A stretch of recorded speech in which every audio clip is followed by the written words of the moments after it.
Mumbai central के बोकाहाट hospitals में जटिल महाधमनी सर्जरी में दुर्लभ फ्रोजन एलिफेंट फ्रंट तकनीक ने मरीज की जान बचाई। मुंबई सेंट्रल के बोकाहाट हॉस्पिटल्स ने फ्रोजन एलिफेंट फ्रंट (FET) तकनीक का सफलतापूर्वक उपयोग कर एक महत्वपूर्ण चिकित्सा मील का पत्थर हासिल किया।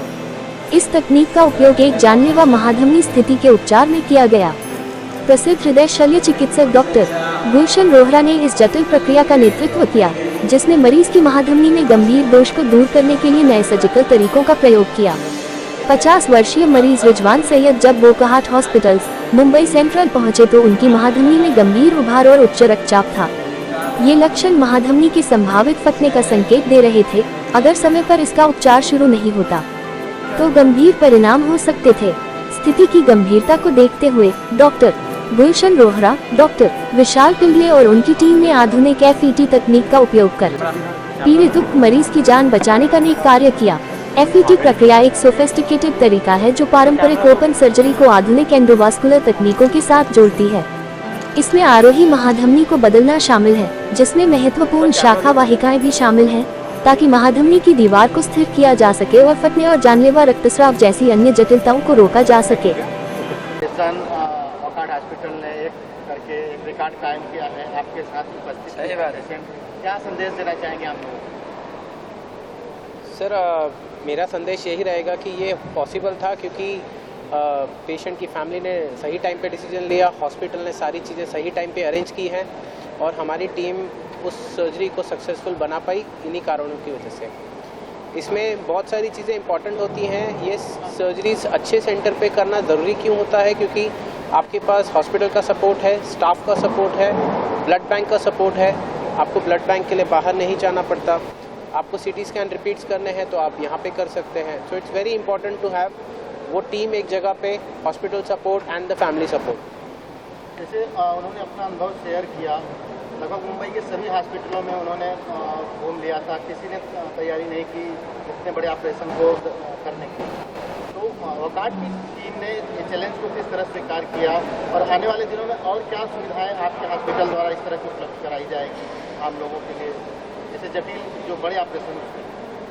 सर देखिए, काफ़ी हॉस्पिटल्स ने इस केस को लिया नहीं, पर इस केस शुरुआत हुई थी इसकी संडे को और हमारी टीम 24/7 हर एक केस करने के लिए रेडी रहती है। और बाकी आगे जैसे जैसे पेशेंट्स आएंगे उसके हिसाब से एज़ पर द पेशेंट हम हर एक पेशेंट का प्रॉपरली प्लान करते हैं surgery and then we explain.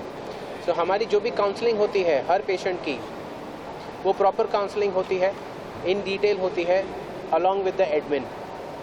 सो कभी भी उन्हें ये डाउट नहीं रहना चाहिए कि कुछ मिसकम्युनिकेशन हो गया किसी बात पे। वकाट हॉस्पिटल में हाल ही में अपना 10वां साल मनाया है, कई नई नई सुविधाएं यहाँ पे उपलब्ध कराई गई हैं। डॉक्टर, क्या संदेश और देना चाहेंगे आप यहाँ के इंचार्ज में? जैसे मैंने बताया, पिछले 10 साल के अंदर में हॉस्पिटल की कैपेसिटी एंड कैपेबिलिटी दोनों ईयर ऑन ईयर अच्छी होती जा रही है। When we started with secondary and tertiary care unit. अभी आप देखेंगे तो जैसे कि कॉम्प्लेक्स सर्जरी डॉक्टर गुलशन ने बताया, उस तरीके की जो हम सर्जरीज कर रहे हैं, स्लोली हमारा हॉस्पिटल अब टर्शियरी केयर से क्वाटरनरी केयर की तरफ जा रहा है। हमारे नासिक और वलसाड़, जैसे गुजरात के अंदर में जो वलसाड़ है, वहाँ पे हमारे सैटेलाइट क्लिनिक अभी चालू किए हैं। तो जो भी कोई ऐसे Tier 2 सिटीज़ है जहाँ पे ये सर्विसेज या सर्जरीज अवेलेबल नहीं हो सकती है, वहाँ से हम धीरे धीरे पेशेंट को अभी मुंबई सेंट्रल की हमारी ये ब्रांच पे शिफ्ट करने का प्लानिंग कर रहे हैं। सो आने वाले टाइम के अंदर में हम देख रहे हैं कि हब एंड स्पोक जो मॉडल होता है, वैसे काफ़ी हमारे छोटे satellite centre across the Mumbai city and Maharashtra चालू होंगे, जहाँ से हम पेशेंट को यहाँ पे ट्रांसफ़र किया जा सकता है। सर, अपना कुछ अनुभव शेयर करना चाहेंगे? जैसे हमने बताया कि ये चीज़ जैसे आप पूछ रहे थे कि ये यहाँ पे क्यों पॉसिबल हुआ, क्योंकि यहाँ पे 24 घंटा वो टीम अवेलेबल थी। टीम अवेलेबल होने के साथ में हॉस्पिटल का डेडिकेशन था कि हम इससे सक्सेस की तरफ लेके जाएं। जैसे मैंने बोला, रात को 12 बजे कोई ग्राफ्ट दिल्ली से एरोप्लेन से यहाँ पे लेके आना कोई इजी बात नहीं है। ये हॉस्पिटल की तैयारी थी, ये हॉस्पिटल का डेडिकेशन था कि हम हर एक पेशेंट के लिए जो कर सकते हैं वो हर एक्सटेंट तक हम करने की कोशिश करेंगे। I think this dedication is what this hospital is about, और इसलिए हमारा पेशेंट जितने अच्छे से 7वें दिन पे घर पे जा रहे हैं। So it's more of a dedication of the entire team. Hospital, doctors, nursing staff, operation theatre में सभी लोगों का डेडिकेशन है ये। इस तरह से इनको जो समस्या थी आप लोग फिर यहाँ पे डॉक्टर साहब के पास लेके आए और अभी ऑपरेशन के बाद एकदम स्वस्थ हैं, क्या कहना चाहें? जी इन्हें तो चेस्ट पेन हो रहा था। चेस्ट पेन की वजह से हमने इन्हें जो है वो बहुत सारे हॉस्पिटल में दिखाया, बट वहाँ पे तो सिर्फ यही पता चला था हमें कि इन्हें हाई बीपी का प्रॉब्लम था। सो बट हम एक हॉस्पिटल गए, वहाँ से पता चला इनको 1 नाइट एडमिट किया था हमने इनको वहाँ पे। उसके बाद में पता चला कि इनको हार्ट का प्रॉब्लम है और इन्हें सर्जरी रिक्वायर, बट उनके पास वो टाइम पे जो है वो डॉक्टर्स अवेलेबल नहीं थे। उनके जो वो हॉस्पिटल के जो डॉक्टर्स थे वो 1 वीक के लिए जो है वो वेकेशंस पे थे। सो उन्होंने सजेस्ट किया कि आप मुंबई के दूसरे हॉस्पिटल में ट्राई कर लीजिए, अगर वहाँ पे पॉसिबल हो तो आप अपने पेशेंट को शिफ्ट कर सकते हैं, बिकॉज कंडीशन बहुत ज़्यादा ही क्रिटिकल है। सो हमने मुंबई के सारे हॉस्पिटल में ट्राई किया, बट वीकेंड होने की वजह से, सैटरडे संडे होने की वजह से हमें कहीं से कोई रिस्पॉन्ड नहीं मिला।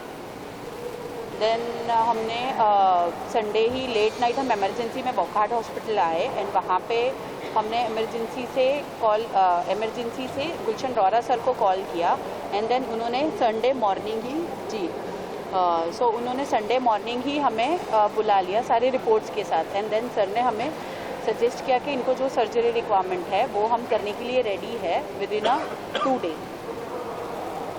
सर्जरी के बाद अभी कैसा फील हो रहा है, कैसे पास में? सर्जरी के बाद तो 7 days में ही हमें डिस्चार्ज मिल गया था एंड देन अभी तो मेरे डैडी की कंडीशन बहुत बेटर है।